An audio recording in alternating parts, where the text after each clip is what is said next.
Pleasant good evening to all. அனைவருக்கும் மாலை வணக்கம். ஒரு 22 கொஸ்டின்ஸ் வந்து அவங்க டிஸ்கஸ் பண்ணிட்டாங்க. இப்போ ரிமைனிங் கொஸ்டின்ஸ் வந்து நம்ம டிஸ்கஸ் பண்ணுவோம் ஒன் பை ஒன்னா. ஸோ இதில் வந்து நம்ம move to the first question. So இந்த கொஸ்டின் அங்கே டிஸ்கஸ் பண்ணாங்க. மொழிபெயர்த்தலினுடைய முதல் நிலை என்ன? The first phase of translation is அப்படின்னு ஒரு கொஸ்டின். இப்போ மொழிபெயர்த்தல் அப்படின்னா என்னன்னு தெரியுமா? டிரான்ஸ்லேஷன் என்னன்னு தெரியுமா? இது எதற்கு பயன்படுது? What is the use of translation process?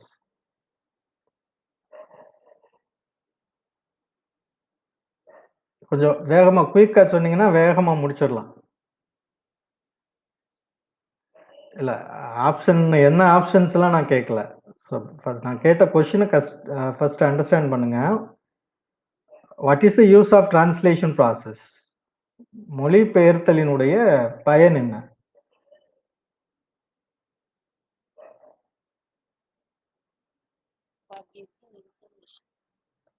For getting informations. Okay, இது நீங்க வந்து கலோக்கியலா சொல்றீங்க. எப்படின்னா நம்ம வந்து ஒருத்தர் பேசுறத வந்து இப்போ ஒருத்தர் வந்து ஹிந்தியில பேசுறாரு, அதை டிரான்ஸ்லேட் பண்றோம் அப்படின்னு சொல்றோம். அதை வந்து கெட்டிங் த இன்ஃபர்மேஷன்ஸ். பட் இங்க நமக்கு வந்து இந்த டிரான்ஸ்லேஷன் அப்படிங்கிற வார்த்தை எங்க பயன்படுத்துவோம் அப்படின்னு சொல்லி பார்த்தீங்கன்னா, டூரிங் த புரோட்டீன் சிந்தசிஸ் இல்லையா? புரத உருவாக்கம் நடைபெறும் பொழுதுதான் அந்த மொழிபெயர்த்தல் அப்படிங்கிற விஷயத்தையே நம்ம பயன்படுத்துவோம். டிரான்ஸ்லேஷன் அப்படிங்கிற விஷயத்தையே பயன்படுத்துவோம். நம்ம படிச்சிருப்போம். The central dogma for the protein synthesis வந்து படிச்சிருப்போம் இல்லையா? அதாவது ஒரு டிஎன்ஏல இருந்து ஒரு எம்ஆர்என்ஏ உருவாகும். அந்த எம்ஆர்என்ஏல இருந்து என்ன உருவாகும் அப்படின்னு சொல்லி பார்த்தீங்கன்னா ஒரு புரோட்டீன் ஃபார்ம் ஆகும். ஸோ இந்த டிஎன்ஏல இருந்து எம்ஆர்என்ஏ உருவாகிறதுக்கு பேர் தான் என்ன சொல்லுவாங்க? தட் இஸ் கால்டு டிரான்ஸ்கிரிப்ஷன் அப்படின்னு சொல்லுவாங்க. இது பார்த்தீங்கன்னா தெரியும். ஒரு நியூக்ளியஸ்ல ஒரு டிஎன்ஏ, அந்த டிஎன்ஏல இருந்து என்ன உருவாகுது? ஒரு எம்ஆர்என்ஏ, டிரான்ஸ்கிரிப்ஷன்ஸ். அடுத்து வந்து அந்த mRNA has the message what type of protein going to be synthesise.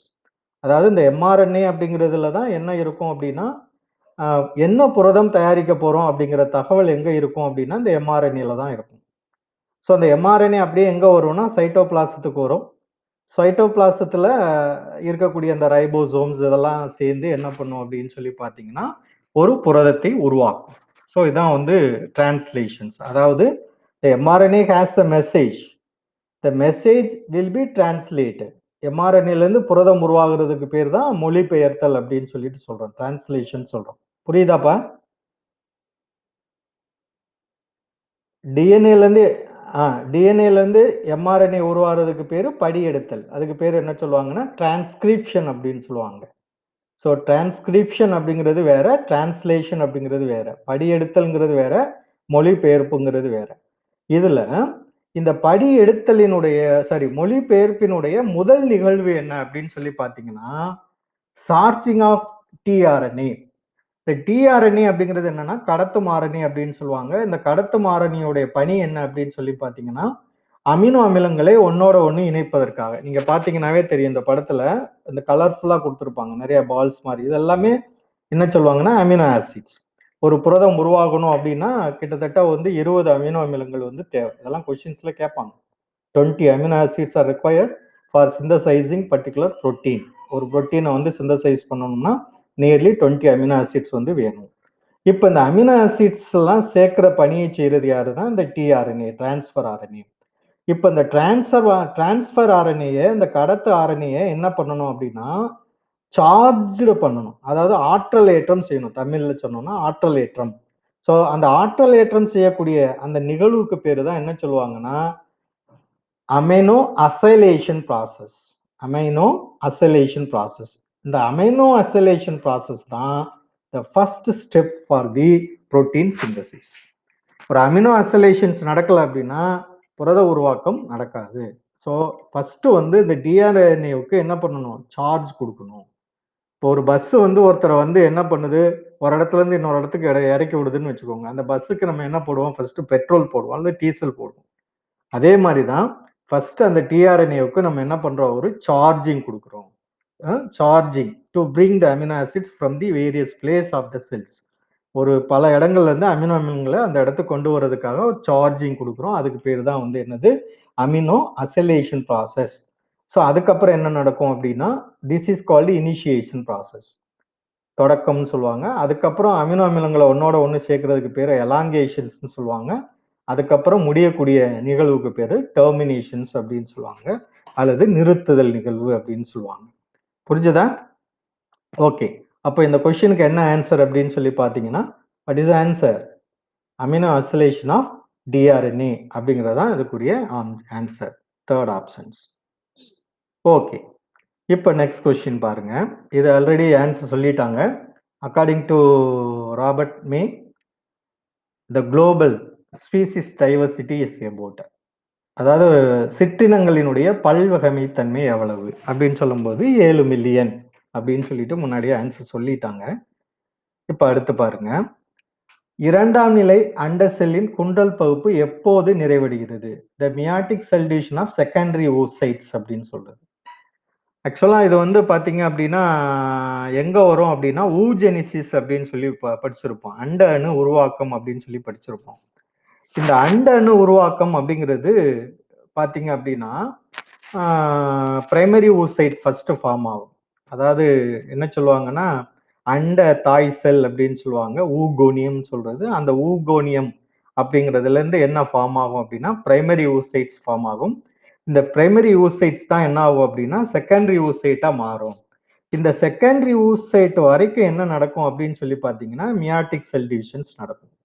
So இந்த meiosis cell divisions secondary oocyte வரும்போது வரைக்கும் நடக்கும். குறிப்பா வந்து பாத்தீங்க அப்படின்னா அந்த அண்ட செல்லும் விந்து செல்லும் இணையக்கூடிய நேரம் வரைக்கும் இந்த மியாட்டிக் செல் டிவிஷன்ஸ் வந்து நடக்கும். மியாட்டிக் செல் டிவிஷன்ஸ்னா என்ன தெரியும் இல்லையா?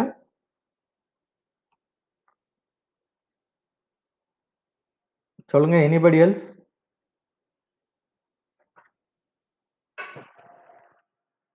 ஹலோ, இருக்கீங்களா? சொல்லுங்க. What is meiotic sell divisions? தமிழ்ல குன்றல் பகுப்புனா என்ன?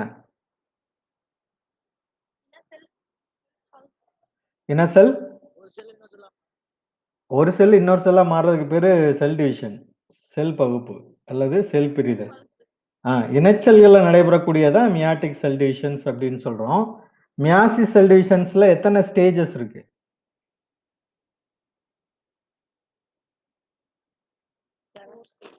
என்னம்மா?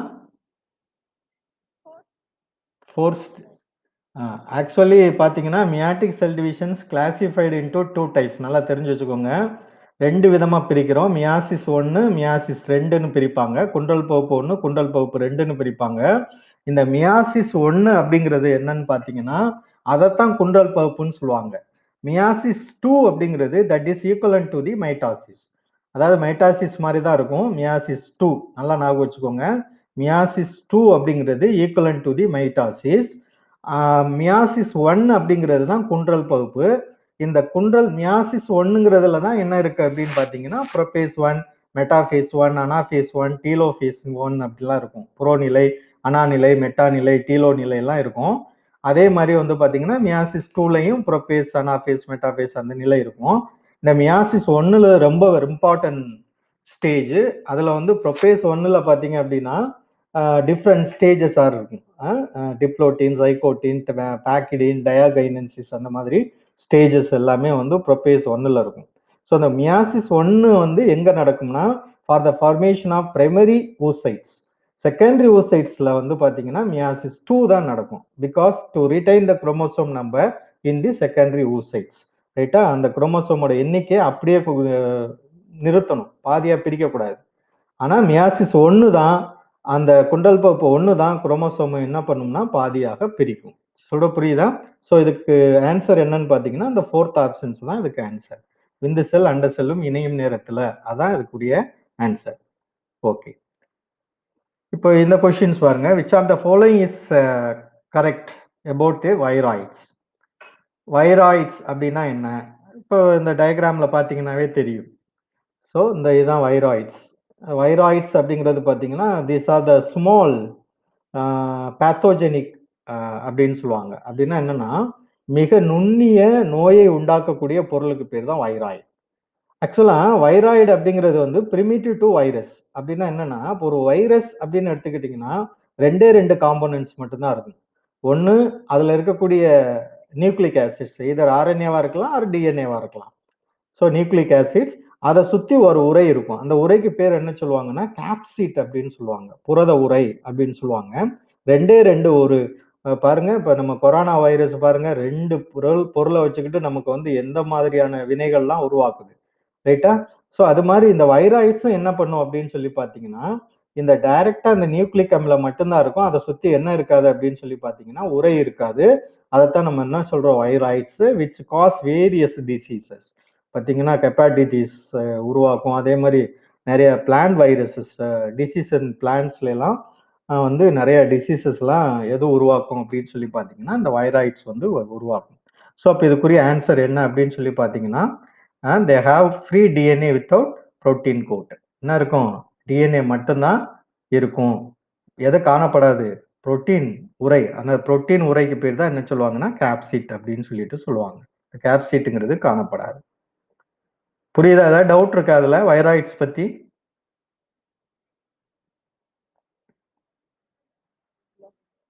இல்ல. ரைட்ஸ்.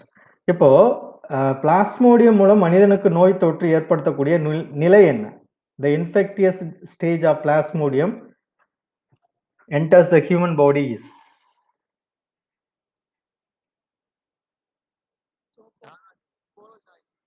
ஸ்போரோசோயிட்ஸ் ஸ்போரோசோயிட்ஸ் வந்து கரெக்டான ஆன்சர். எப்படி ஸ்போரோசோயிட்ஸ்னு சொல்றீங்க? ஏன் ட்ரோபோசோயிட்ஸ் வராதா? மேல் ஹேமிட்டோசைட் என்னப்பா? மலேரியா நோய் ரைட்டு. ஏன் ஸ்போரோசைட் சொல்றோம்? இது எல்லாமே வரும். என்னப்பா?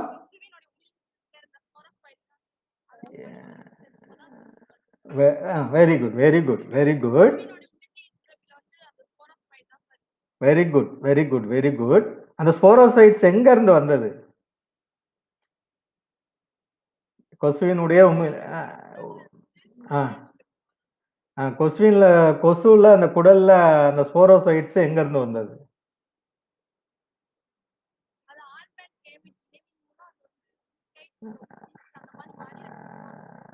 ஓகே. அந்த ஊகைனைட் எங்க இருந்து வந்தது?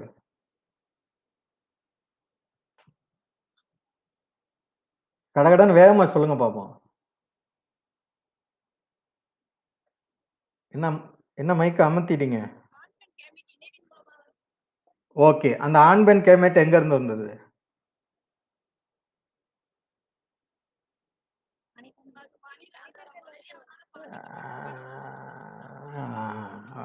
Very good. எங்க இருந்து? மனிதனோட உடல்ல எங்க இருந்து?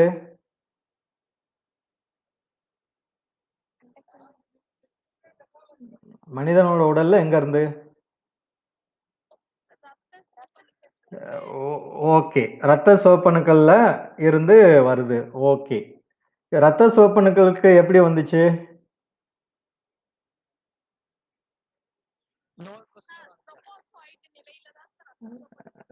ஓகே. ட்ரோபோசைட்ஸ் யார் உருவாக்குனது? ஓகே. குட். Very good. இப்ப பார்த்தீங்கன்னா, இந்த டயகிராம் பார்த்தீங்கன்னா தெரியும். ரைட்டா? இப்ப பாருங்க.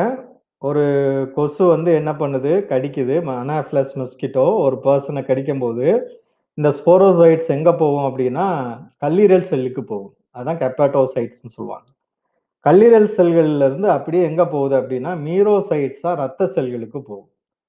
ரத்த சிவப்பணுக்களுக்கு போகும். அந்த ரத்த சிவப்பணுக்கள்ல இருந்து ட்ரோபோசோயிட்ஸா வெளியேறி, அப்படியே எங்க வருதுன்னா, ஹேமட்டோசைட்ஸா வந்தும். அந்த ஹேமட்டோசைட்ஸ்ல லார்ஜர் ஹேமட்டோசைட்ஸ்லாம் என்ன சொல்லுவாங்கன்னா, ஃபீமேல் ஹேமெட்ஸ்ன்னு சொல்லுவாங்க. ஸ்மாலர் ஹேமெட்ஸ் என்ன சொல்லுவாங்க அப்படின்னு சொல்லி பார்த்தீங்கன்னா, மேல் ஹேமெட்ஸ்ன்னு சொல்லுவாங்க. இது 2 என்ன பண்ணுது அப்படின்னு சொல்லி பார்த்தீங்கன்னா, இணையுது. That is called zygote. இந்த ஜைகோட் அப்படியே என்னவா மாறும் அப்படின்னா, இந்த ஜைகோட் இஸ் இம்மூவபிள் அப்படின்னு சொல்லுவாங்க. இம்மூவபிள்னா நகர இயலாதது. ஸோ இந்த நகரக்கூடிய ஊகைனைட்டா மாறும். அந்த ஊகைனைட் எங்க போகும் அப்படின்னு சொல்லி பார்த்தீங்கன்னா, கொசுவோட அந்த குடல் பகுதியில இருந்து ஊசிஸ்டா மாறி, அது பல செல்களாக பிரிஞ்சு ஸ்போரோசைட்ஸா மாறி கொசுவினுடைய எங்க போகுது? சலைவரி கிளாண்டுக்கு போகும். அந்த சலைவரி கிளாண்ட்ல இருந்து எங்க போகுது? மீண்டும் கொசுவுக்கு போகுது. புரியுதா? ஓகே. சோ இதுல முக்கியமா என்ன சொல்லுவாங்க அப்படின்னா, இந்த கல்லீரல் செல்ல நடக்கக்கூடிய அந்த நிலைக்கு பேர் என்ன சொல்லுவாங்கன்னா, எக்ஸோ எரித்ரோசைட்டிக் ஸ்டேஜ் அப்படின்னு சொல்லுவாங்க. அதாவது ரத்த சிவப்பணுக்களுக்கு வெளியே நடைபெறக்கூடிய நிலை. இந்த இதுக்கு பேர் என்ன சொல்லுவாங்கன்னா, எண்டோ எரித்ரோசைட்டிக் ஸ்டேஜ் அப்படின்னு சொல்லுவாங்க. எண்டோ எரித்ரோசைட்டிக் ஸ்டேஜ் அப்படின்னு சொல்லுவாங்க. ரைட்டா? எக்ஸோ எரித்ரோசைட்டிக், எண்டோ எரித்ரோசைட்டிக் ஸ்டேஜ்ன்னு சொல்லுவாங்க. இங்க வந்து பாத்தீங்க அப்படின்னா, கொசுல நடக்கக்கூடியது இது.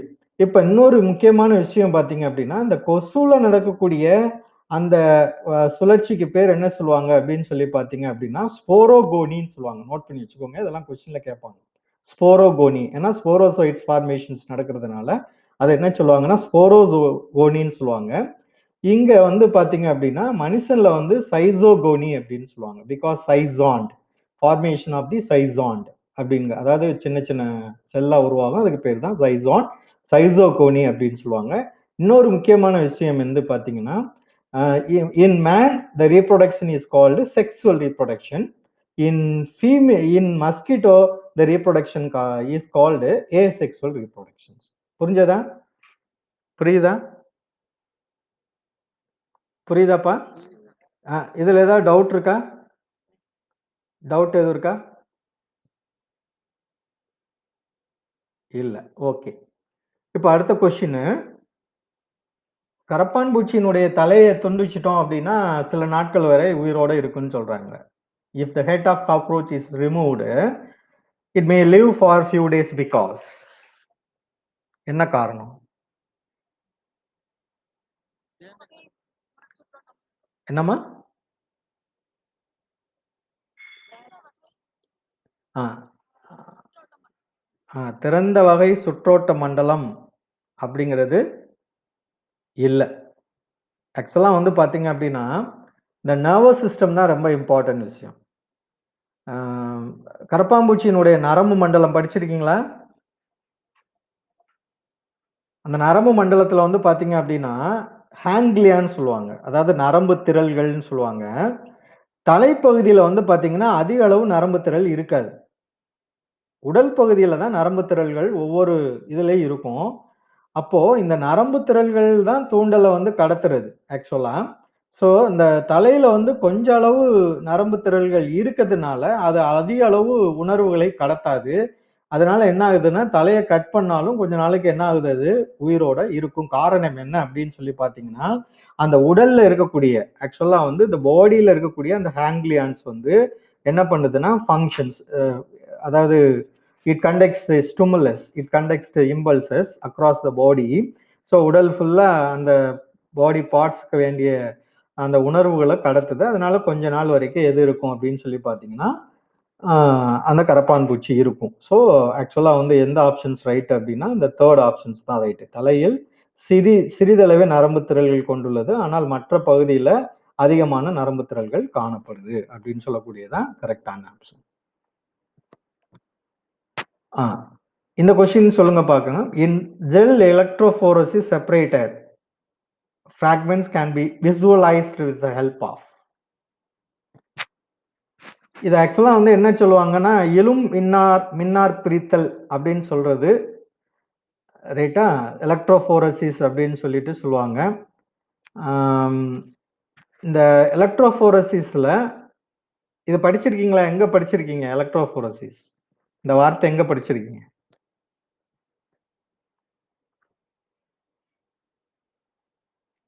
படிச்சிருக்கீங்களா? டிஎன்ஏ ஃபிங்கர் பிரிண்டிங் படிச்சிருக்கீங்களா? கைரேகை தொழில்நுட்பம். கைரேகை தொழில்நுட்பத்துல என்ன பண்ணுவாங்க? டிஎன்ஏ வந்து இப்போ ஒருத்தர் வந்து குற்றம் பண்ணிட்டாரு. குற்றம் பண்ணும்போது என்ன பண்றாங்க? அவரோட தலை முடியோ அல்லது அவரோட ரத்தமோ ஏதோ ஒரு இடத்துல இருக்குது. அதுலருந்து என்ன பண்ணுவாங்க? அந்த டிஎன்ஏவ எடுத்து அத வந்து பேட்டர்னைஸ் பண்ணுவாங்க. ஒரு ஒரு டயகிராமேட்டிக் ரெப்ரசன்டேஷன்ஸ் குடுப்பாங்க. ஒரு வரைபடமா தயார் பண்ணுவாங்க. அந்த டிஎன்ஏவ பிரிக்கிறதுக்கு ஒரு மெத்தட் இருக்கு. அதுக்கு பேர் தான் என்ன சொல்லுவாங்கன்னா, எலக்ட்ரோஃபோரசிஸ் அப்படின்னு சொல்லிட்டு சொல்லுவாங்க. ஸோ அந்த எலக்ட்ரோஃபோரசிஸ்ல வந்து பார்த்தீங்கன்னா, இதான் எலக்ட்ரோஃபோரசிஸ் டிவைஸ். இத பார்த்தீங்கன்னாவே தெரியும். சிம்பிளா வந்து பார்த்தீங்க அப்படின்னா, இப்போ டிஎன்ஏவை செப்பரேட் பண்றதுக்கான எலக்ட்ரோஃபோரசிஸ். இங்க வந்து பாத்தீங்கன்னா 2 ஒரு ஆனோடு இன்னொரு கேத்தோடு இருக்கும். எலக்ட்ரோட்ஸ்ன்னு சொல்றோம். அதுக்கப்புறம் கீழே வந்து ஒரு பேப்பர் மாதிரி இருக்கு இல்லையா? இதுக்கு பேர் என்ன சொல்லுவாங்கன்னா அகரோஸ் ஜெல் அப்படின்னு சொல்லுவாங்க. இந்த புள்ளி 4 மார்க் இருக்கு பாத்தீங்களா? இதுதான் வந்து பாத்தீங்கன்னா ஸ்லாட்ஸ் ஃபார் டிஎன்ஏ சாம்பிள்ஸ். இப்போ அந்த பர்சனோட அதாவது சஸ்பெக்டிவ் பர்சனோட டிஎன்ஏவை இங்க வச்சிருவாங்க. வச்சோடனே என்ன ஆகும்னா எப்போதுமே வந்து பாத்தீங்க அப்படின்னா இந்த டிஎன்ஏ வந்து நெகட்டிவ்லி சார்ஜ்டு பார்ட்டிகிள்ஸ். டிஎன்ஏ அப்படிங்கிறது எதிர்மின் சுமை கொண்ட ஒரு மூலக்கூறு. ஸோ எப்போதுமே எதிர்மின் சுமை கொண்ட மூலக்கூறா இருக்கிறதுனால என்ன ஆகும் அப்படியே கொஞ்சம் அப்படியே நகரும். ஸோ அப்படி நகரும் பொழுது எதை நோக்கி நகரும் அப்படின்னா இந்த பாசிட்டிவ் சார்ஜ் எலக்ட்ரோட நோக்கி நகரும். அப்படி நகரும் பொழுது பாத்தீங்கன்னா பக்கத்துல இருக்கக்கூடிய ஒரு பேட்டர்ன் வந்து தெரியுது. தெரியுதா? ஸோ இதான் வந்து டிஎன்ஏ பேட்டர்ன்.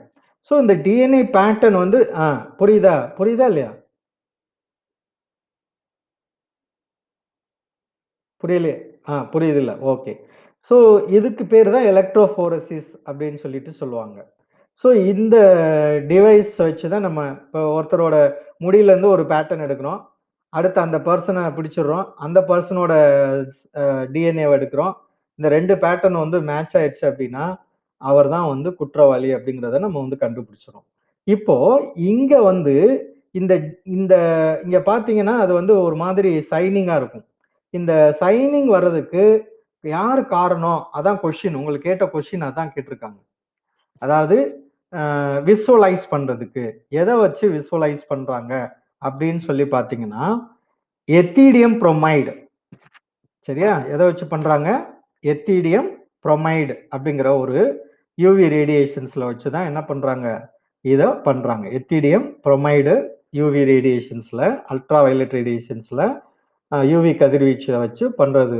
அதான் இந்த இடத்துல என்ன சேர்ப்பாங்கன்னா, இந்த அக்ரோஸ் செல் இருக்கு இல்லையா? அந்த அக்ரோஸ் செல்லுல இந்த எத்தீடியம் புரோமைட வந்து சேர்ப்பாங்க. இந்த எத்தீடியம் புரோமைட வந்து சேர்க்கும் பொழுது தான் நமக்கு என்ன கிடைக்குது அப்படின்னு சொல்லி பார்த்தீங்கன்னா, இந்த பேட்டர்ன் வந்து கிடைக்கும். ஸோ இதான் வந்து எலக்ட்ரோஃபோரசிஸோட முக்கியம். இது கேட்பாங்க. கொஸ்டின்ஸ்ல வந்து கேட்பாங்க. இன்னொரு முக்கியமா ஒண்ணு கேட்கலாம். டிஎன்ஏ வந்து என்ன சார்ஜ்டு பார்ட்டிகிள்ஸ் அப்படின்னு சொல்லுவாங்க. பாசிட்டிவ் சார்ஜ்டா, நெகட்டிவ்லி சார்ஜ்டு பார்ட்டிகிள்ஸான்னு கேட்பாங்க. சரியா? அதே மாரி இந்த எலக்ட்ரோஃபோரசிஸ்ல டிஎன்ஏவ செப்பரேட் பண்றதுக்கு யூஸ் பண்ணக்கூடிய அந்த ஜெல்லுக்கு பேர் என்ன சொல்லுவாங்கன்னா, அகரோஸ் ஜெல் அப்படின்னு சொல்லுவாங்க. Agarose gel. அதையும் நோட் பண்ணி வச்சுக்கோங்க. ஏன்னா வேரியஸ் டைப் ஆஃப் எலக்ட்ரோஃபோரசிஸ் இருக்கு. சப்போஸ் இப்போ ஒரு அமினோ ஆசிட்ஸ் வந்து நம்ம செப்பரேட் பண்ணோம்னா, அதுக்கு ஒரு எலக்ட்ரோஃபோரசிஸ் இருக்கு. சரியா? ஓகே. சோ அப்ப இதுக்கு ஆன்சர் என்னன்னு தெரிஞ்சுச்சா? எத்திடியம் புரோமைட் மற்றும் யூவி செகண்ட் ஆப்ஷன்ஸ் தான் இது கரெக்டான. Okay, good. இப்போ இது பாருங்க. which of the following is put into anaerobic sludge diasters for the further sewage treatment? நீங்க படிச்சிருப்பீங்க. அந்த இது வந்து ஆக்சுவலா கொஸ்டின்ல வந்து திடக்கழிவு அப்படிங்கிறது கொடுக்கக்கூடாது. இங்க வந்து என்னன்னா திரவ கழிவு மேலாண்மை அல்லது என்ன சொல்லுவாங்க சீவேஜ். ம் ரைட்டா? ஸோ இதுல வந்து எந்த இதுல வந்து இந்த ஸ்லெட்ஜ் anaerobic sludge diasters வந்து யூஸ் பண்றாங்க?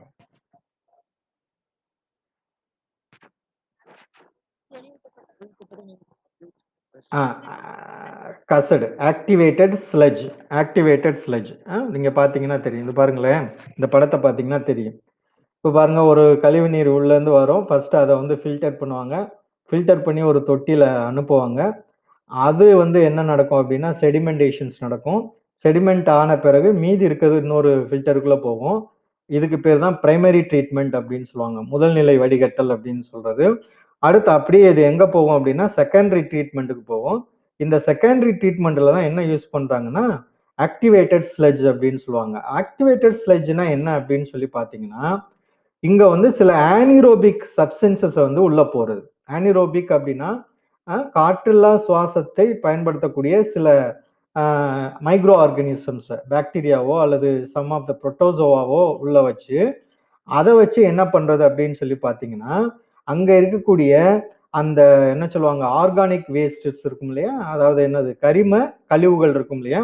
அந்த கரிம கழிவுகளை வந்து சிதைக்க செய்வாங்க. ஸோ அதுக்கு பேர் தான் ஆக்டிவேட்டட் ஸ்லெட்ஜ் அப்படின்னு சொல்லிட்டு சொல்றது அல்லது செறிவூட்டப்பட்ட என்ன சொல்லுவாங்க? கசடு அப்படின்னு சொல்லிட்டு சொல்லுவாங்க. செறிவூட்டப்பட்ட கசடு. ஸோ இதுதான் வந்து முக்கியமான விஷயம். அதுல நோட் பண்ணி வச்சுக்கோங்க. ஏன்னா கேட்கலாம். கொஸ்டின்ஸ்ல என்ன கேட்கலாம்னா, என்ன மாதிரியான ஆர்கானிசம்ஸ் யூஸ் பண்றாங்கன்னு கேட்கலாம். இந்த செறிவூட்டப்பட்ட கசடு முறையில என்ன மாதிரியான ஆர்கானிசம்ஸ் வந்து நம்ம யூஸ் பண்ணலாம்? பாக்டீரியா அண்ட் புரோட்டோசோவா வந்து நம்ம யூஸ் பண்ணலாம். புரிஞ்சதா? ஓகே. இப்ப அடுத்த கொஸ்டின்ஸ் பாருங்க. ரெஸ்ட்ரிக்ஷன் ஒதினை பற்றிய தவறான கருத்து எதுன்னு கொஸ்டின்ஸ் கேட்டிருக்காங்க. நான் போன கிளாஸ்ல இதை பத்தி சொன்னேன்னு நினைக்கிறேன். Identify the wrong statement with record restriction in enzymes. Restriction என்சைம்ஸ்னா என்னன்னு சொன்னேன் இல்லையா போன கிளாஸ்ல? Restriction endo restriction endonuclease அப்படின்னு சொன்னேன். ரைட்டா? ஸோ இந்த ரெஸ்ட்ரிக்ஷன் எண்டோ நியூக்ளியேஸ் அப்படிங்கிறது என்னன்னா டிஎன்ஏவை அனலைஸ் பண்ணும். ஸோ இந்த டிஎன்ஏவை ஒவ்வொரு டிஎன்ஏவையும் very good very good very good. பரவாயில்ல, ஞாபகம் வச்சிருக்கீங்க. குட்.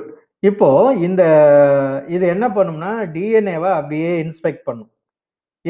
இன்ஸ்பெக்ட் பண்ணிட்டு என்ன பண்ணும் அப்படின்னு சொல்லி பார்த்தீங்கன்னா, ஒரு பர்டிகுலர் பிளேஸ்ல வந்து அது கட் பண்ணும். அந்த கட் பண்ணக்கூடிய அந்த பிளேஸ்க்கு பேர் என்ன சொல்லுவாங்கன்னா, பாலிண்ட்ரோம் சீக்வென்சஸ் அப்படின்னு சொல்லுவாங்க. பாலிண்ட்ரோம் சீக்வென்சஸ்னா என்னன்னு தெரியுமா?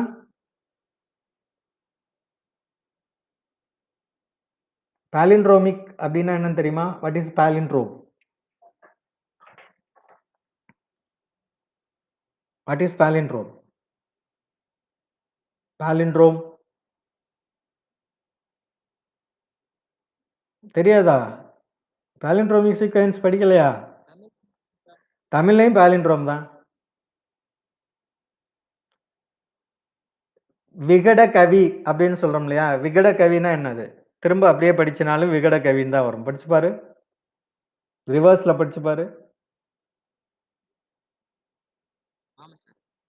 லிரில் லிரில் படிச்சு பாரு. LIRIL. மலையாளம். மேடம்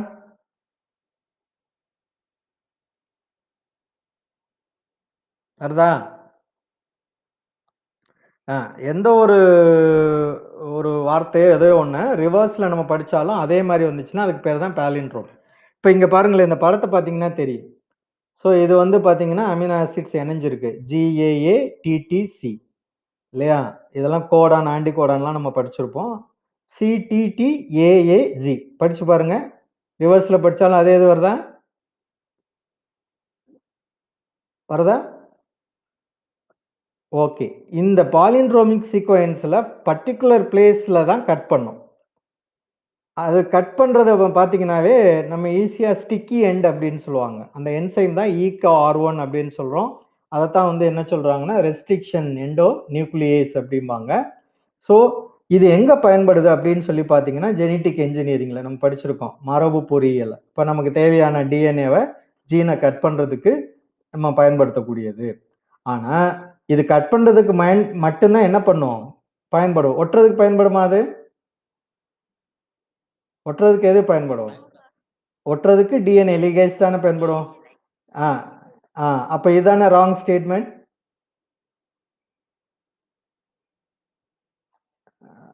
ஆப்ஷன் 4 தான். ஆப்ஷன் 4 தான் ராங் ஸ்டேட்மெண்ட். புரியுதா இப்போ? இப்போ பாலிண்ட்ரோம்னா என்னன்னா இப்போ அதை சொல்லிடுவீங்களா? கேட்பாங்கம்மா. பாலிண்ட்ரோமிக் சீக்வென்ஸ்லாம் முக்கியமா வந்து கேட்கலாம். ஓகே. இப்போ அடுத்து வந்து நெக்ஸ்ட் கொஸ்டின் பாருங்க. Which is the important site of informations glycoproteins glycolipids in eukaryotic cells?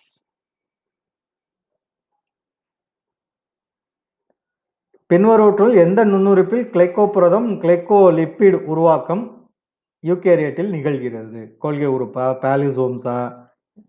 கொள்கை உறுப்பு. Okay, good. நீங்க சொன்ன ஆன்சர் வந்து எக்ஸாக்ட்லி கரெக்ட். இப்போ I want some more informations from you. உங்கள்கிட்ட இருந்து சில விஷயங்கள் வேணும்னு நினைக்கிறேன். What is glycoprotein, what is கிளைகோலிபிட்ஸ்?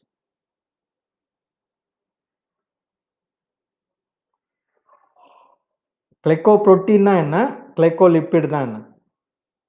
சிம்பிளா நீங்க என்ன சொல்லுவீங்க? கிளைகோப்ரோட்டீன்னா சார் அது புரதம் சார், கிளைகோலிபிட்ஸ்னா அது லிப்பிட் சார் அப்படின்னு சொல்லுவீங்க. உண்மை தானே? ஆமா. ஓகே. ஆனா, இந்த கிளைகோ அப்படின்னு வந்துட்டாவே, இத என்ன சொல்லுவாங்கன்னா, கான்ஜுகேட்டட் புரோட்டீன்ஸ் அப்படின்னு சொல்லுவாங்க. அதாவது மியூகோபாலிசாக்கரைட்ஸ்ன்னு சொல்லுவாங்க. This is called mucopolysaccharides. Glyco அப்படின்னாவே carbohydrate. Carbohydrate plus proteins. Carbohydrate plus lipids. ஆக்சுவலா இந்த புரோட்டீன்ஸ், லிப்பிட்ஸ்லாம் எங்க ஃபார்ம் ஆகும்? புரோட்டீன்ஸ் எங்க ஃபார்ம் ஆகும்னா, எண்டோபிளாஸ்மிக் ரெட்டிகுலம்ல ஃபார்ம் ஆகும். ஸோ இந்த எண்டோபிளாஸ்மிக் ரெட்டிகுலம்ல இருந்து ஃபார்ம் ஆன அந்த புரோட்டீன்ஸ் எங்க வரும்னா, கோல்கை பாடிஸ்க்கு வரும். இந்த கோல்கை பாடிஸ் என்ன சொல்லுவாங்கன்னா, பேக்கேஜிங் மெட்டீரியல் அப்படின்னு சொல்லுவாங்க. பேக்கேஜிங்னா என்னன்னா, தனியா வரக்கூடிய புரதத்த கார்போஹைட்ரேட்டோட சேர்த்து கிளைகோபுரோட்டீனா மாத்தும். தனியா வரக்கூடிய லிப்பிட கார்போஹைட்ரேட்டோட சேர்த்து கிளைகோலிபிட்ஸா மாத்தும். அதுக்கு பேர் தான் பேக்கேஜிங் செல் பாடிஸ் அப்படின்னு சொல்லுவாங்க. செல் உறுப்பு அப்படின்னு சொல்லுவாங்க. ஸோ த கோல்கை பாடிஸ் தான் கரெக்டான answer. Okay. What about the polysome, endoplasmic reticulum and peroxisomes? பாலிசோம்ஸ்னா என்ன? கேள்விப்பட்டிருக்கீங்களா? தெரிஞ்சு வச்சுக்கோங்க. பாலிசோம்ஸ் அப்படிங்கிறது ரைபோசோம்ஸோடைய வரிசையா இருக்கிறதுக்கு பேர் தான் பாலிசோம்ஸ் அப்படின்னு சொல்லுவாங்க. இந்த புரோட்டீன் சிந்தசிஸ்ல பார்த்தீங்கன்னா, ரைபோசோம்ஸ் வந்து வரிசையா இருக்கும். So that is called like பீட்ஸ்ன்னு சொல்லுவாங்க. அதாவது பாசி கோர்த்த மாதிரி வரிசையா ரைபோசோம்ஸ் இருந்துச்சுன்னா, தட் இஸ் கால்டு பாலிசோம்ஸ். ரைட்டா? எண்டோபிளாஸ்மிக் ரெட்டிகுலம் உங்களுக்கு தெரியும். So which is synthesize protein and also lipids. Rough endoplasmic ரெட்டிகுலம்னா புரோட்டீனை சிந்தசிஸ் பண்ணும். ஸ்மூத் எண்டோபிளாஸ்மிக் ரெட்டிகுலம்னா லிப்பிடை வந்து சிந்தசைஸ் பண்ணும். ரைட்டா? அது தெரியும். What about the peroxisomes? Peroxisome பத்தி யாருக்காவது தெரியுமா?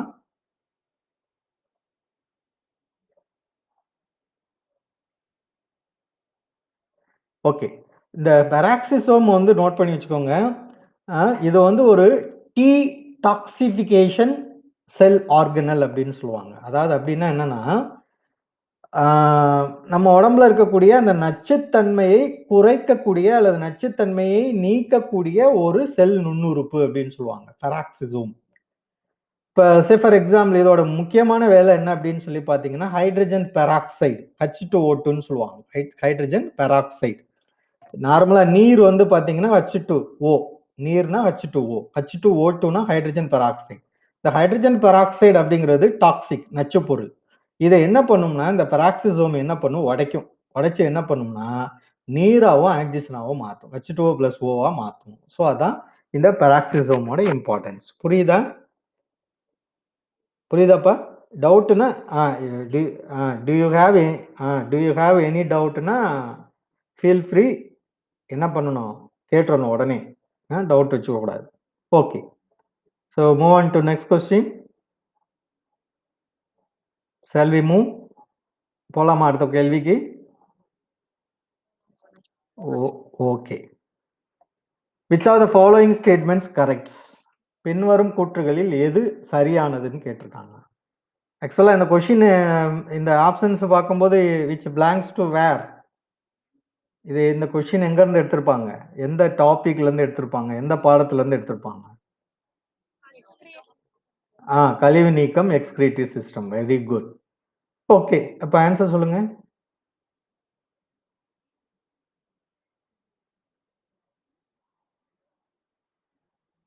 ஆக்சுவலா வந்து பாத்தீங்கன்னா, த ஃபார்மேஷன் ஆஃப் யூரின். நீங்க ஸ்ட்ரக்சர்லாம் நான் இப்ப நம்ம டிஸ்கஸ் பண்ணோம்னா ரொம்ப லேட் ஆயிரும். The formation of urine is very important. நார்மலா யூரின் ஃபார்மேஷன்ஸ் அதாவது சிறுநீர் உருவாதல் அப்படிங்கிறது 3 நிலைகள்ல நடக்கும்னு தெரியும். உங்களுக்கு தெரியுமா இல்லையா? என்னென்ன நிலை யாராவது சொல்லுங்க பார்ப்போம். சிறுநீர் உருவாதல் எத்தனை நிலைகள் நடக்கும்? 3 நிலைகள். என்னென்ன நிலை சொல்லுங்க?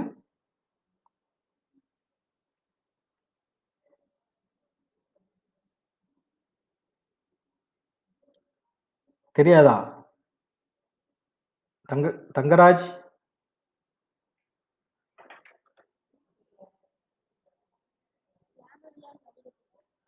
ரைட். அப்புறம்? ம். ம். ஓகே. இப்போ வெரி குட். ஆக்சுவலா என்ன சொல்லுவாங்கன்னா, கிளாமருலார் ஃபில்ட்ரேஷன்ஸ் அப்படிங்கிறது கிளாமருலார் வடிகட்டல்னு சொல்லுவாங்க. அதுக்கப்புறம் டியூபுலார் ரீஅப்சார்ப்ஷன்ஸ் சொல்லுவாங்க, குழல்களில் மீண்டும் உறிஞ்சப்படுதல். அதுக்கப்புறம் டியூபுலார் செக்ரீஷன்ஸ் சொல்லுவாங்க, குழல்களில் சுரத்தல். இந்த 3 நிலைகள்ல நடக்கும். இப்ப இந்த கொஸ்டின் வந்து எந்த நிலையில வருது அப்படின்னு சொல்லி பார்த்தீங்கன்னா, குழல்களில் மீண்டும் உறிஞ்சுதல் நிலையில வரக்கூடியது. இப்ப கொஸ்டின் என்ன? இப்ப இந்த படத்தை பார்த்தீங்கன்னாவே தெரியும். இதுதான். இப்ப என்ன ஆகுது பாருங்க. இதுதான் இதுக்கு பேரு தான் என்ன சொல்லுவாங்கன்னா, கிளாமருலஸ், பௌமைனியன் கேப்சூல்ஸ் இதெல்லாம் சொல்லுவோம். ரைட்டா? நெஃப்ரான். ஆக்சுவலா நெஃப்ரானோட ஸ்ட்ரக்சர். இதுக்கு பேர் வந்து ப்ராக்சிமல் கன்வல்யூட்டட் டியூபுல், அதாவது அண்மை சுருண்ட குழல். இது வந்து கென்லியினுடைய வளைவு. இது வந்து சேய்மை சுருண்டு குழல். இது வந்து சேகரிக்கும் குழல் அப்படின்னு சொல்லுவாங்க. This is called collecting duct. இப்ப கொஸ்டின்ஸ் என்ன கேட்டிருக்காங்கன்னா, இது எது ஆக்சுவலா கொஸ்டின் என்ன அப்படின்னு சொல்லி பார்த்தீங்கன்னா, சரியானது எதுன்னு கேட்டிருக்காங்க. இதுல அ இது வந்து பார்த்தீங்கன்னா, ஹென்லியினுடைய இறங்கு குழல்ன்னு சொல்லுவோம். இது ஹென்லியினுடைய ஏறு குழல் அப்படின்னு சொல்லுவாங்க. இப்போ ஆக்சுவலா வந்து என்ன நடக்கும் அப்படின்னு சொல்லி பார்த்தீங்கன்னா, இந்த கிளாமருலார் வடிகட்டல் முறைப்படி திரவம் வடிகட்டப்படும். கிட்டத்தட்ட ஒரு 170 லிட்டர். அ அந்த அந்த வடிதிரவம் அப்படியே வரும். இப்படி வரும்பொழுது என்ன நடக்கும்னா, இங்க தேவையான பொருட்கள வந்து மீண்டும் உறிஞ்சிக் கொள்ளும். இப்ப எடுத்துக்காட்டா வந்து பார்த்தீங்கன்னா, இப்ப குளுக்கோஸு இதெல்லாம் நமக்கு தேவை. அப்ப அந்த பொருள என்ன பண்ணுது? மீண்டும் உறிஞ்சிக்கும். அதே மாரி இங்க இதுல வந்து கென்லியினுடைய இறங்கு குழல்ல வந்து என்ன ஆகுது அப்படின்னா, நீர வந்து மீண்டும் உறிஞ்சிக்கொள்ளும். அடுத்து வந்து கென்லியினுடைய ஏறு குழல்ல எத உறிஞ்சிக்கும் அப்படின்னு சொல்லி பார்த்தீங்கன்னா, சோடியம் குளோரின வந்து மீண்டும் உறிஞ்சிக்கொள்ளும். ரைட்டா? அப்ப இங்க வந்து என்ன உறிஞ்சப்படாது அப்படின்னு சொல்லி பார்த்தீங்கன்னா, கென்லியினுடைய ஏறு குழல்ல நீர் வந்து என்ன ஆகாது? உறிஞ்சப்படாது. ஸோ அப்போ இதுல ஆக்சுவலா வந்து பார்த்தீங்கன்னா, சரியான கருத்து என்ன அப்படின்னு சொல்லி பார்த்தீங்கன்னா, கென்லியினுடைய மேலேறும் குழல் வந்து தன்னுடைய எத கடத்துறதில்ல, நீர வந்து கடத்துறதில்ல. ஏ ஆ ரைட்டா? புரிஞ்சதா? ஓகே. புரியுதா? ஆப்ஷன் புரியுதா என்னன்ட்டு? ரைட். ஓகே. இப்ப அடுத்து வந்து பார்த்தீங்க அப்டின்னா, அடுத்த கொஸ்டின் பாருங்க. Identify the wrong statement with reference to the transport of oxygen அப்டின்னு சொல்றாங்க. இப்போ ஆக்ஸிஜன் வந்து கடத்துதல். நம்ம உடம்புக்குள்ள என்ன பண்ணுது? டூரிங் த ரெஸ்பிரேஷன் டைம்ல பல்மனரி ரெஸ்பிரேஷன்ஸ் நடக்குது. நுரையீரல் சுழற்சி. அதுக்குள்ள என்ன ஆகுது அப்டின்னா, ஆல்வியோலைக்குள்ள காற்று உள்ள போகுது. காற்றுலருந்து ஆக்ஸிஜன் வந்து ரத்தத்துக்குள்ள போயி, ஆக்ஸி ஹீமோகுளோபினா உள்ள போயிட்டே இருக்கும். க திசுக்களுக்கெல்லாம் போகும். இப்போ இதுல என்ன கேட்டிருக்காங்கன்னா, ராங் ஸ்டேட்மென்ட் என்னன்னு கேட்டிருக்காங்க. இந்த ராங் ஸ்டேட்மென்ட் அப்படின்னு சொல்லும் பொழுது என்னன்னா, எப்பல்லாம் ஆக்ஸிஜன் வந்து ஹீமோகுளோபினோட சேர்ந்து ஆக்ஸிஜன் வந்து கடத்தும் அப்படின்னு சொல்லி பார்த்தீங்கன்னா, எப்ப ஆக்ஸிஜனோட பார்சியல் பிரஷர் வந்து அதிகமா இருக்கும்போது கடத்தும். இல்லையா? ஆக்ஸிஜனோட பார்சியல் பிரஷர பொறுத்து தான் ஆக்ஸி ஹீமோகுளோபின் ஃபார்மேஷன்ஸ் வந்து நடக்கும். ரைட்டா? பார்சியல் பிரஷர்னா என்னன்னு தெரியுமா? பகுதி அழுத்தம்னு சொல்லுவாங்க. பகுதி அழுத்தம். இப்போ வந்து அ ஆக்ஸிஜனோட பார்சியல் பிரஷர் வந்து வளிமண்டலத்தில அதிகமா இருக்கும். அப்படியே உள்ள வருது. அந்த பார்சியல் பிரஷர் வந்து என்ன ஆகுது அப்படின்னு சொல்லி பார்த்தீங்கன்னா, அ எத பொறுத்து தான் என்ன பண்ணும் அப்படின்னா, அதனுடைய இது கரெக்ட்டா இருக்கும். ரைட்டா? அப்போ இந்த ஆப்ஷன் வந்து கரெக்ட். அதே மாரி CO2 ஓட பகுதி அழுத்தமும் முக்கியம். இது 2ஓட கார்பன் டை ஆக்சைடோட பகுதி அழுத்தமும் முக்கியம். அதே மாரி வந்து பார்த்தீங்க அப்டின்னா, ஆ கார்பன் டை ஆக்சைடோட பகுதி அழுத்தம் வந்து குறைஞ்சாலும் அங்க ஆக்ஸி ஹீமோகுளோபின் வந்து ஃபார்மேஷன்ஸ் நடக்கும். ஏன்னா, ஆக்ஸிஜனோட பகுதி அழுத்தம் அதிகமாகும். எது தப்பு அப்டின்னு சொல்லி பார்த்தீங்கன்னா, ஹையர் கான்சன்ட்ரேஷன் ஆஃப் ஆல்வியோல இதுதான் தப்பான விஷயம். அதாவது காற்று நுண்பையில ஹைட்ரஜன் அயான்ஸோட செறிவு அதிகமா இருக்கக்கூடாது. குறைவா இருந்தா தான் ஆக்ஸி ஹீமோகுளோபின் வந்து உருவாகும். ஸோ ஆப்ஷன் வந்து இந்த இடத்துல ஹையருக்கு பதிலா லோயர் இருந்துச்சுன்னா கரெக்ட். ஸோ இங்க ஹையர் இருக்கிறதுனால இந்த 3 ஆப்ஷன் வந்து என்னது? தப்பு. புரிஞ்சதா? ஸோ 3 ஆப்ஷன்ஸ் வந்து ரைட். ஸோ இப்ப ராங் ஸ்டேட்மெண்ட் எது அப்படின்னா 3 ஆப்ஷன்ஸ் தான் ராங் ஸ்டேட்மெண்ட். புரியுதாம்மா? இதுல ஏதாவது டவுட் இருக்கா?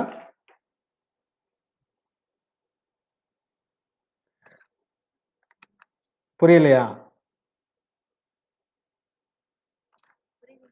ஓகே. இப்ப ஆக்ஸிஜன் வந்து கார்பன் டை ஆக்சைடோட இணைஞ்சு சாரி ஆக்ஸிஜன் வந்து ஹீமோகுளோபினோட இணைஞ்சு ஆக்ஸி ஹீமோகுளோபின் உருவாகுது. கார்பன் டை ஆக்சைடு இணைஞ்சுச்சுன்னா என்ன உருவாகும்? ஹீமோகுளோபினோட ஹார்பமினோ ஹீமோகுளோபின், ஹார்பமினோ ஹீமோகுளோபின் அப்படின்னு சொல்லுவாங்க. ரைட். இப்போ அடுத்த கொஸ்டின் பாருங்க. cuboidal epithelium with press border microvilli is found in. கனசதுர எபிதிலியம் மைக்ரோவில்லை எங்க காணப்படுது? தூரிகை எல்லை கொண்ட மைக்ரோவில்லை எங்க காணப்படுதுன்னு கேட்டிருக்காங்க. இப்போ நீங்க பாத்தீங்கன்னாவே தெரியும். அடுத்த ஸ்லைடு.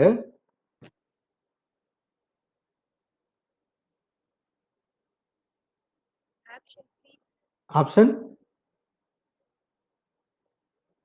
ஒரு நிமிஷம் இருங்க.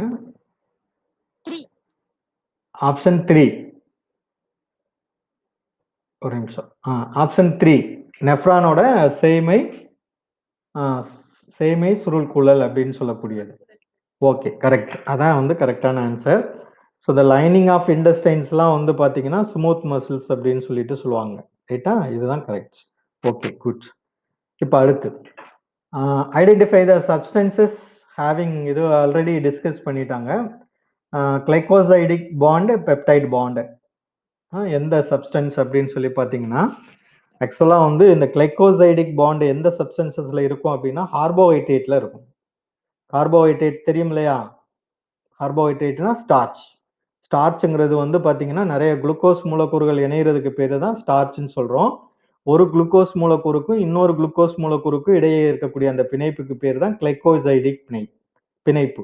ஸோ இந்த இனுலின் அப்படிங்கிறது கார்போஹைட்ரேட், இந்த இனுலின்ல இருக்கிறது தான் கிளைகோசைடிக் பிணைப்பு.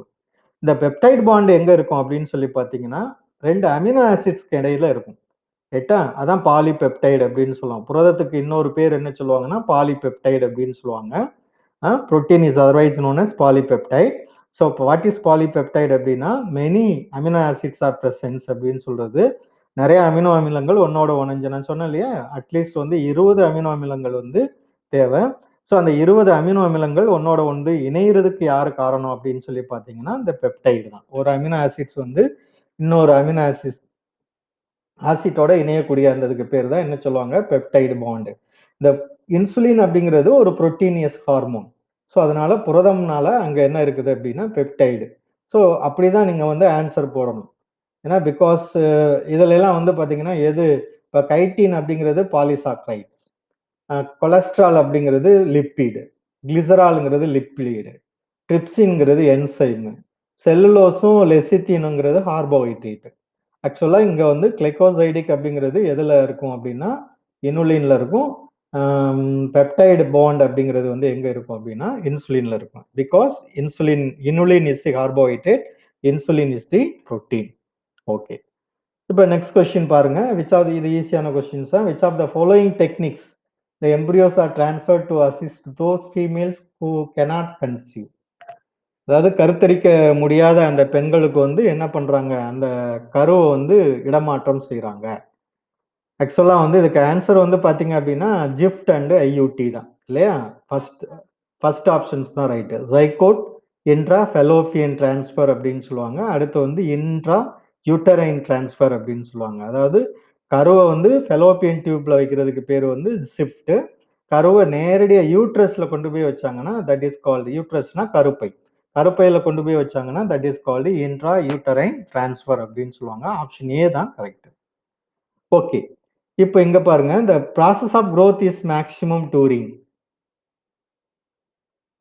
The process of growth maximum touring. ஆக்சுவலா வந்து இது இது எதுக்கு எக்ஸாம்பிள் அப்படின்னு சொல்லி பார்த்தீங்கன்னா பாக்டீரியாவோட வளர்ச்சியில வருவது. இப்போ வந்து ஒரு ஒரு தட்டில் வந்து நம்ம ஒரு பாக்டீரியாவை கல்ச்சர் பண்றோம்னு வச்சுக்கோங்க. பெட்ரி பிளேட் அப்படின்னு நீங்க எல்லாம் படிச்சிருப்பீங்க பயோடெக்னாலஜில. இப்போ பாக்டீரியா என்ன ஆகும்னா ஃபர்ஸ்ட் ஆரம்பிக்கும், மெதுவாக தான் ஆரம்பிக்கும். அந்த மெதுவாக ஆரம்பிக்கிறதுக்கு பேர் தான் லேக் அப்படின்னு சொல்லுவாங்க. அதுக்கப்புறம் அதனுடைய growth வந்து பார்த்தீங்கன்னா அதிகமாக இருக்கும். தட் இஸ் கால்டு லாக் அப்படின்னு சொல்லுவாங்க. கொஞ்சம் நேரம் கழிச்சு பார்த்தீங்க அப்படின்னா ஒரு ஒரு குறிப்பிட்ட இதுக்கு போன பிறகு அது என்ன ஆயிரும், ஒரு சமநிலை தன்மைக்கு வரும். தட் இஸ் கால்டு ஸ்டேஷனரி அப்படின்னு சொல்லுவாங்க. அதுக்கப்புறம் அப்படியே என்ன ஆயிரும் அப்படின்னா அந்த பாக்டீரியா வந்து இறந்துரும். So that is called death. So இதுல முக்கியமா வந்து இந்த 3 ஃபேஸ் வந்து ரொம்ப இம்பார்ட்டன்ட். இந்த லேக் ஃபேஸ் அப்படிங்கிறது அப்பதான் வந்து growth வந்து ஸ்டார்ட் ஆகுது. இந்த விகரஸ் growth எப்ப இருக்கும் அப்படின்னா லாக் ஃபேஸ். அப்போ இதுக்கு ஆன்சர் என்னதுன்னா எது? Maximum lock. ஆப்ஷன் ஏ தான் இதுக்கு வந்து கரெக்டான ஆன்சர். லாக் பேஸ் தான் கரெக்டான ஆன்சர். ஓகேவா? புரியுதாப்பா? ஓகே. இது which of the following is not an attribute a populations? இனக்கூட்டத்திற்கான பண்பு அல்ல. நீங்க படிச்சிருப்பீங்க. பாப்புலேஷன் அப்படிங்கிறதுல பாப்புலேஷன் கேரக்டரிஸ்டிக்ஸ் அப்படின்னு சொல்லுவாங்க. அதுல வந்து இறப்பு விகிதம், மோர்டாலிட்டி, அதே மாதிரி பிறப்பு விகிதம், நெட்டாலிட்டி, அதே மாதிரி ஆண் பெண் விகிதாச்சாரம்லாம் சொல்லுவாங்க. செக்ஸ் ரேசியோ, இதெல்லாம் பால் விகிதம் சொல்லி இதெல்லாம் வந்து எதோட பண்பு அப்படின்னு சொல்லி பார்த்தீங்கன்னா பாப்புலேஷன், ஒரு இனக்கூட்டத்திற்கான பண்பு. எது இல்ல அப்படின்னு சொல்லி பார்த்தீங்கன்னா ஸ்பீசிஸ் இன்டராக்ஷன்ஸ் மட்டும் இல்ல. ஸ்பீசிஸ் இன்டராக்ஷன்ஸ் பத்தி நீங்க படிச்சிருப்பீங்க. தொடர்பு, சிற்றினங்களினுடைய தொடர்பு, ரைட்டா? அது மட்டும் இல்ல. சரி, அப்படின்னா என்னப்பா சிற்றினங்களினுடைய தொடர்புனா என்ன?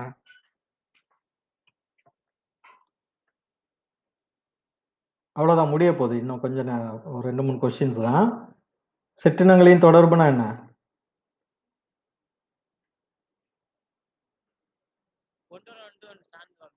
ஓகே.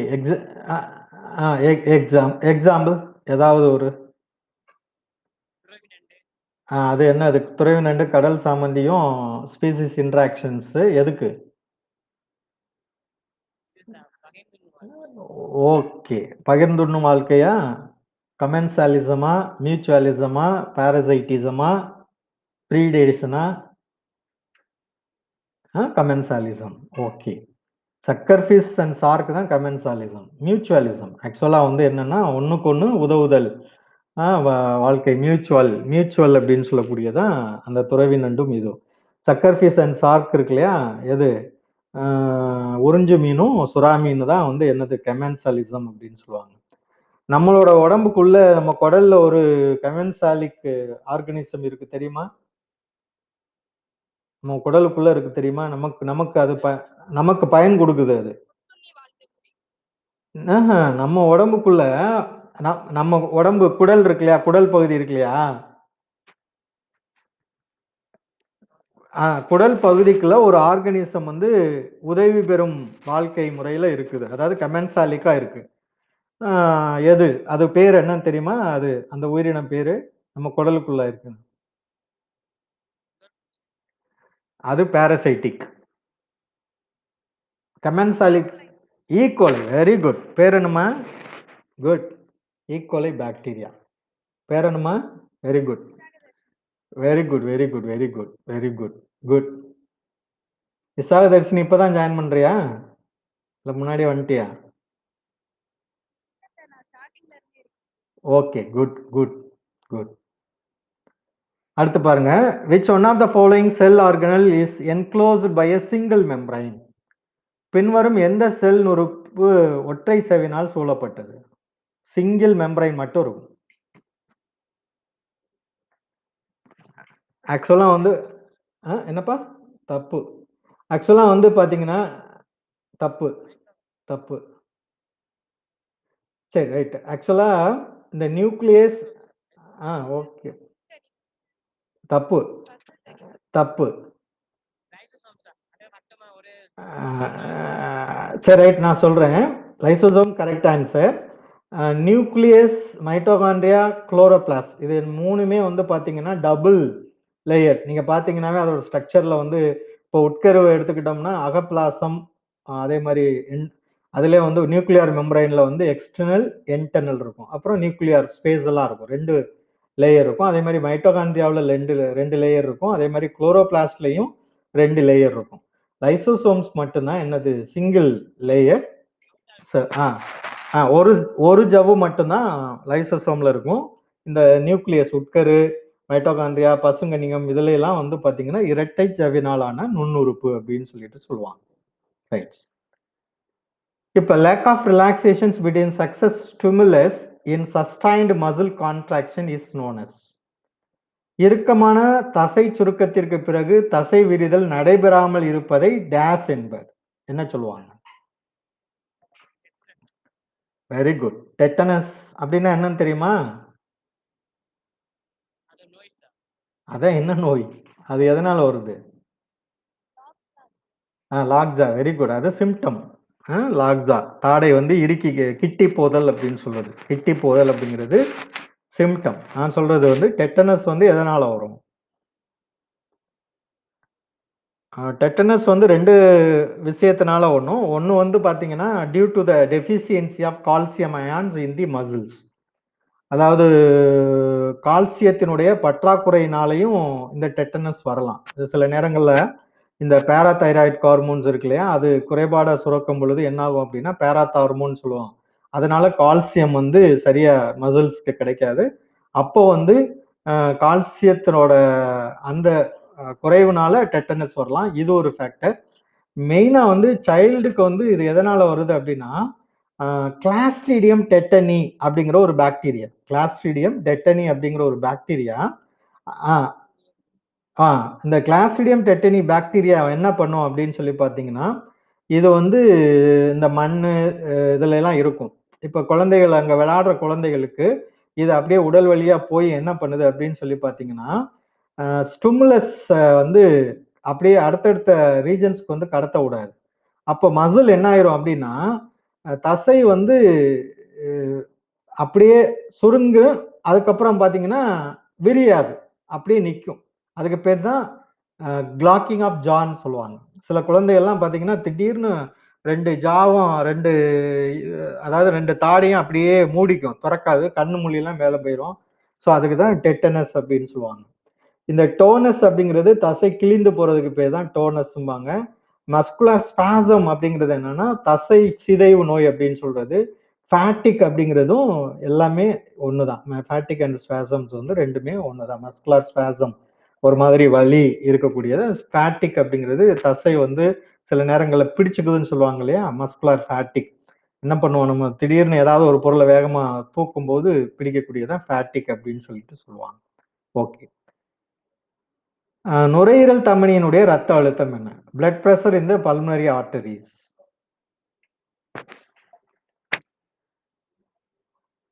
பல்மனரி நுரையீரல் சிரையை விட ஏ ஏப்பா?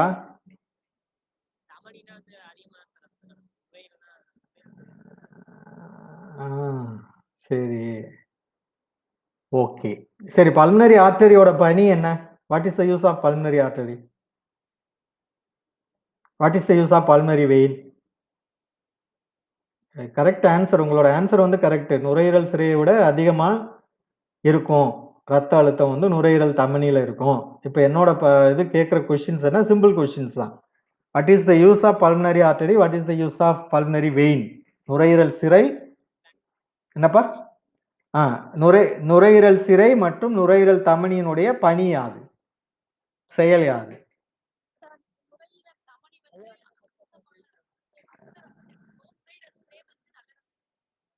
எடுத்து போகுமா? எங்க இருந்து எங்க எடுத்து போகும் நுரையீரல் தமனி?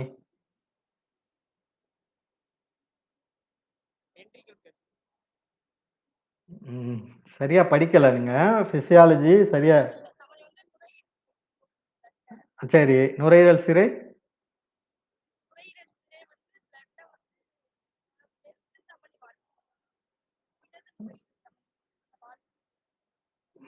தப்பு. ரைட்டு. ஆக்சுவலா ஒரு பார்ட் ஆன்சர் ரைட்டு, ஒரு பார்ட் ஆன்சர் தப்பு. நான் சொல்றது நல்லா கவனிச்சுக்கோங்க. இன்னைக்கு சொல்றது தான். அதாவது நுரையீரல் தமனி அப்படிங்கிறது எங்க ஆரம்பிக்கும் அப்படின்னு சொல்லி பார்த்தீங்கன்னா, இது ஆக்சுவலா வந்து நம்ம சொல்றோம் இல்லையா? 4 சேம்பர் சொல்றோம். இடது ஆரிக்கிள் என்னது? வலது அ வலது வலது ஆரிக்கிள், இடது ஆரிக்கிள், அதே மாரி வலது வென்ட்ரிக்கிள், இடது வென்ட்ரிக்கிள் அப்படின்னு சொல்லிட்டு பிரிக்கிறோம். இப்ப இந்த வலது வென்ட்ரிக்கிளோட இடத்துல இருந்து தான் இந்த நுரையீரல் தமனி ஆரம்பிக்கும்.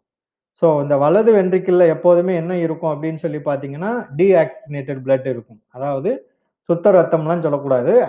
அசுத்த ரத்தம் அப்படிலாம் சொல்லக்கூடாது. டீஆக்சிஜனேட்டட் அப்படின்னா ஆக்ஸிஜன் அல்லாத ரத்தம்.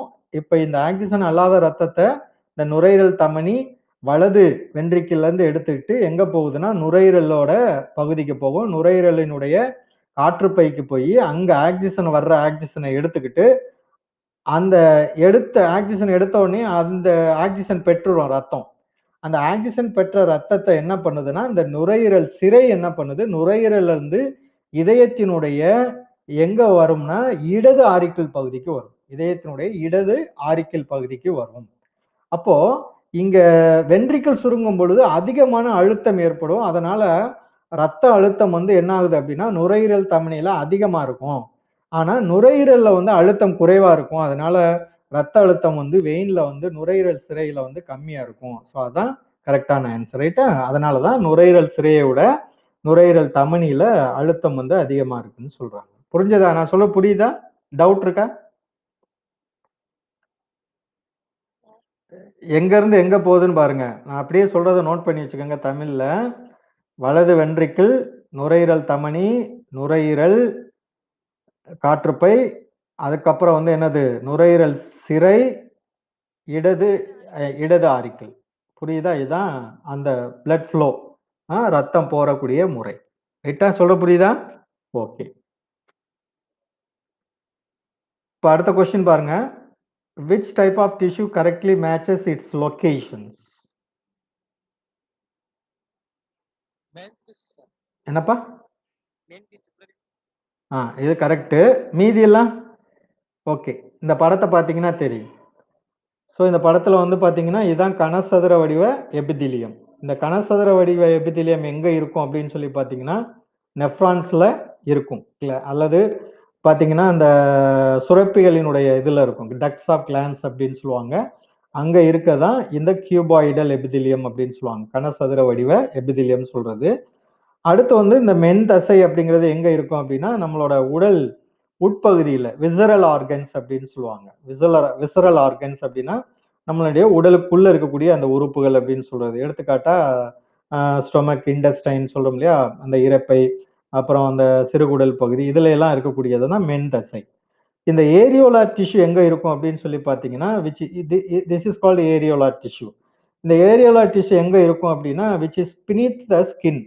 ஸ்கின் லேயர பிரிப்பாங்க. Primary layer, secondary layer. அந்த செகண்டரி லேயர் தான் என்ன சொல்லுவாங்க? ஏரியோலார் டிஷ்யூ அப்படின்னு சொல்லுவாங்க. ரைட்டா? அடுத்து வந்து இந்த டிரான்சிஷனல் எபிதிலியம் அப்படிங்கிறது எங்க இருக்கும் அப்படின்னா, யூரினரி பிளாடர். அதாவது என்ன சொல்லுவோம் அப்படின்னா, சிறுநீர் பை அப்படிங்கிறதுல இருக்கதான் என்னது டிரான்சிஷனல் எபிதிலியம் அப்படின்னு சொல்லிட்டு சொல்லுவாங்க. ஸோ இப்ப இங்க என்னன்னு சொன்னா எல்லாமே தப்பா குடுத்துருக்காங்க. எது சரியா குடுத்துருக்காங்க அப்படின்னு சொல்லி பார்த்தீங்கன்னா, இந்த மென் திசை குடலினுடைய சுவர் தான் கரெக்ட்டா மேட்ச் ஆயிருக்கு. ரைட்டா? இதெல்லாம் வந்து கியூபாய்டல் எபிதிலியம் எங்க இருக்குன்னு சொல்லியிருக்கோம். கிளாண்ட்ஸ்ல இருக்குன்னு சொல்லியிருக்கோம். ஏரியோலா டிஷ்யூ எங்க இருக்குன்னு சொல்லியிருக்கோம். வேற. அ ஸ்கின்னோட கீழ் பகுதியில இருக்கும். அதாவது தோலோட கீழ் பகுதியில இருக்குன்னு சொல்லியிருக்கோம். இந்த டிரான்சிஷனல் எபிதிலியம் எங்க இருக்குன்னு சொல்லியிருக்கோம். சிறுநீர் பையில இருக்கும் அப்படின்னு சொல்லிட்டு சொல்லியிருக்கோம். ரைட்டா? ஸோ இந்த டயகிராம்ஸ வந்து பார்த்துக்கங்க. ஓகே. ஓகே. ஸோ ஸோ அ அடுத்த கிளாஸ் பார்ப்போமா? Okay. Thank you. Okay. Thank you. Thank you. Thank you. Thank you. Thank you. Thank you. Thank you. Thank you. Thank you. Thank you. A